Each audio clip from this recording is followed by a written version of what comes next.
being able to compete for El Salvador squash wise, I would have never known El Salvador had a squash team if it wasn't for Street Squash sending me to Colombia in the summer of 2023 between my sophomore to junior year. Street Squash sent me to Squash Urbano, Colombia for, I guess you could say, like a week to help train and teach the kids over there English, which was a great opportunity. I'm really grateful for the opportunity. And the coach over there was speaking about El Salvador and how I should play squash there. So when I found out about it, I did my research. I told my mom about it. She did her research as well, spoke to the coach.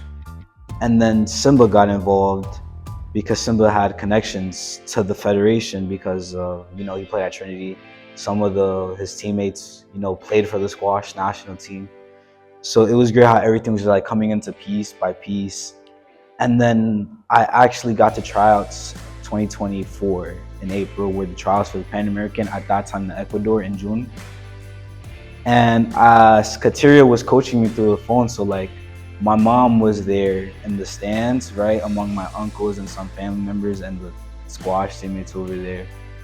And she'd FaceTime Kateria on WhatsApp video call, and Kateria would just watch. I played 4 matches that time, and Kateria watched every match. And if she could, she would involve my teammates to come watch, support me through the phone. And although they weren't physically there, I knew they were there mentally the whole time, just like supporting me. And, unfortunately, I did come in 5th place, so I didn't qualify.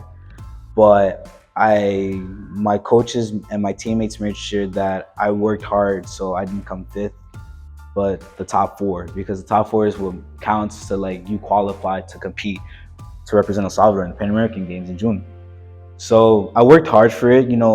Coming into this season, one of my main focuses was being able to improve my squash game, not for myself, but for El Salvador.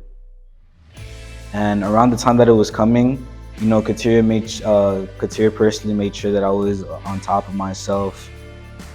She was always checking up on me. I got hurt like 3 weeks before the tournament.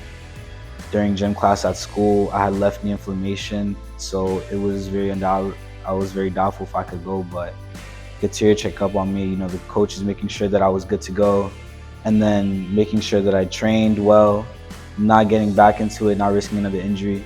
And then I went to El Salvador with everybody's behind me and stuff. Joanne made a group chat with all the coaches on WhatsApp, and they were constantly asking me how was it going. I was always keeping them updated. And I felt more at ease, not only because this would be my last year, but because, I'd have to fight, and they made sure that I was physically ready. So this year, I ended up getting 4th place, which was enough to qualify for the Pan American Games in Chile. And, it's a federation over there, so they fund for the trip. So from here, I'd go to El Salvador, and with the team, I'd go to Chile from June 28th to July 7th. And I'm just really blessed. I never would have expected myself to represent my country in any sport, let alone squash. And, being able to represent them now, with street squash being a huge step and for me achieving this goal, I'm beyond blessed, really. But, obviously the job is not finished. I still have to compete, still have to win, but yeah, I'm really grateful for the opportunity. It's undescribable. I would have never guessed myself doing something like this. So I really thank Street Squash for the opportunity.